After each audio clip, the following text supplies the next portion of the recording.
এই যে বন্ধুরা, আমার হাতে খাসির মাংস দেখতে পাচ্ছ তো। এই মাংসটা আজকে আমরা গ্রামে যেমনভাবে রান্না করি ঠিক সেইভাবেই রান্না করব। আর এই মাংসটা তো খেতে খুবই সুস্বাদু লাগে। আর এই মাংসটা করতে গিয়ে যেসব মশলা লাগে সেই সব এখন বেটে নেবো। চলো যাই।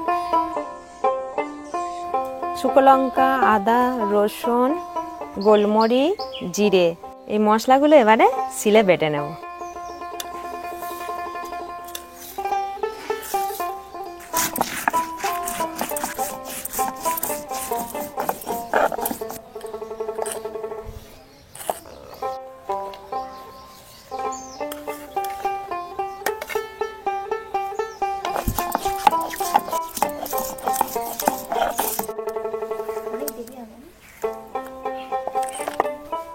এখানে 400 গ্রাম মতো পেঁয়াজ আছে, টমেটো 2টো আছে আর কাঁচা লঙ্কা আছে। পেঁয়াজগুলো মিহি করে কেটে নেব।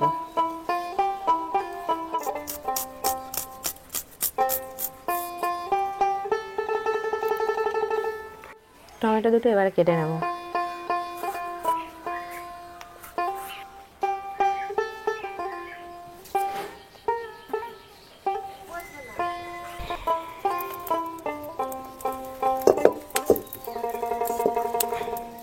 বন্ধুরা, আমাদের কড়া গরম হয়ে গিয়েছে। কড়াইতে প্রায় ওজন না করে 150 গ্রামের মতো তেল আমি কড়াতে দিচ্ছি। বন্ধুরা, 2টো তেজপাতা দিচ্ছি। এই তরকারি কালার আসার জন্য দিচ্ছি। এবারে কুচে রাখা পেঁয়াজগুলো দিয়ে দিচ্ছি।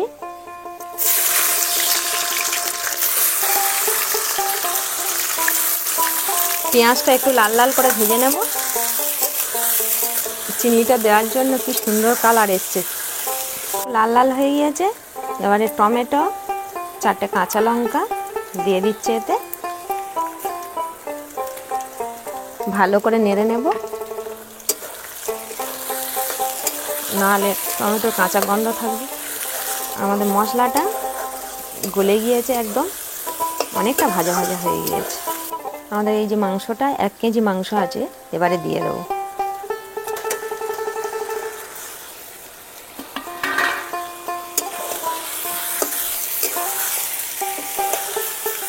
মাংসটা ভালো করে কষিয়ে নেব এই মশলার সাথে। মিষ্টি কাঠ, এলাচ, জয়িত্রী, লবঙ্গ আমরা এখন বেটে নিচ্ছি একসঙ্গে।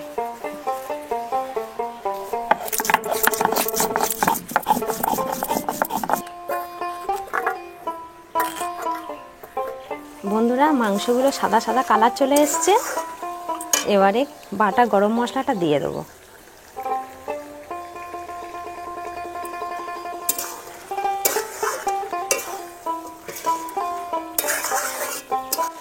জয়ফলটা কিছুটা ঘষে দেবো, 1/2 চামচের মতো।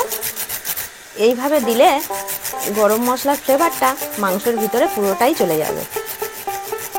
বন্ধুরা, এখন হলুদ গুঁড়ো দিয়ে দিচ্ছি 1 চামচের মতো। ধনে গুঁড়ো দিয়ে দিচ্ছি। এবার নাড়বো কিছুক্ষণ। কত সুন্দর কালার এসছে, দেখেছেন? খুব সুন্দর কালার এসছে। 5-6 মিনিট কষার পর এবারে এই মশলাটা দিয়ে দেবো।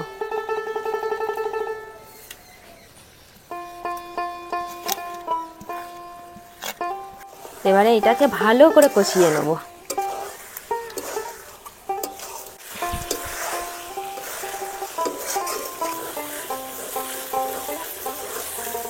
মাংসটা থেকে তেল ছেড়ে দিয়েছে।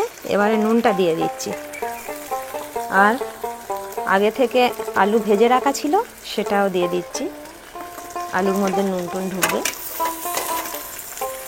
দিয়ে এবারে বেশ কিছুক্ষণ কষবো।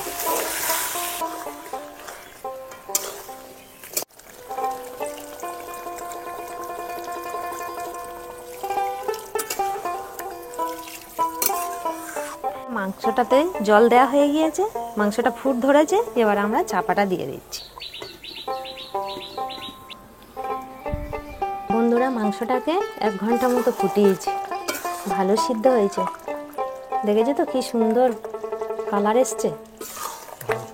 জল শুকিয়ে গিয়েছে, মাখা মাখা হয়ে গিয়েছে।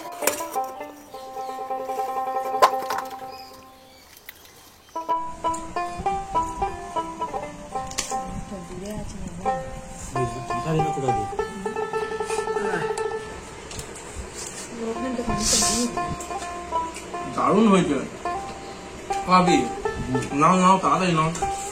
চাবুক চুবুক করে খাই।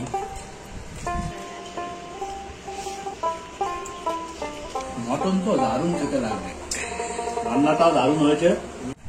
এই যে বন্ধুরা মাংসগুলো ক্লোজ আপ করে তোমাদেরকে দেখায়, এই দেখো কতটা সিদ্ধ হয়েছে, দেখেছো তো, পুরো লাল লাল, দারুণ একদম। মাটনের কোয়ালিটিটাও খুব সুন্দর, রান্নাটাও সেরকম হয়েছে। তো ভাতে মাখিয়ে একটু পেঁয়াজ নিয়ে